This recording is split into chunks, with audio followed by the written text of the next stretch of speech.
नमस्कार दोस्तों, मैं आप सबका भाई, आप सबका दोस्त अमलेश भंडारी और अभी आप देख रहे हैं सिंगार न्यूज। दोस्तों बता दें कि हमेशा से साफ सुथरे गाना को सपोर्ट करते आया ये चैनल और आप लोग का प्यार दुलार साथ मिला है, तो आज इस चैनल का स्थिति परिस्थिति काफ़ी अच्छा हो चुका है।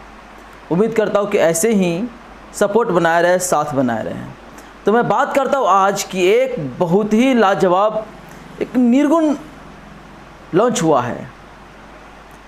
तो बता दें कि इस निर्गुण में जो अपने आवाज़ से सजाए हैं उनका नाम है लव स्टार दीपक दीवाना, और इस निर्गुण को जो लिखे हैं नितेश निर्दय जी का लिखा हुआ है, और इसमें जो म्यूजिक दिए हैं उनका नाम है सोनू सनैया।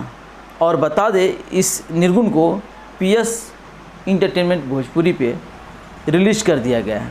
तो आप लोग जितने भी साफ़ सुथरा गाना सुनना चाहते हैं वो इस निर्गुण को अवश्य सुने और अपनी प्रतिक्रिया साझा करें, अपना कमेंट ज़रूर करके बताएं कि ये निर्गुण कैसा लग रहा है।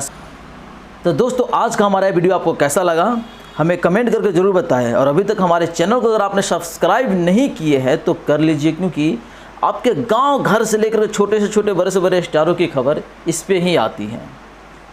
तो दोस्तों विदा चाहते हैं, मिलते हैं बहुत जल्द अगले वीडियो में। जय हिंद, जय भारत।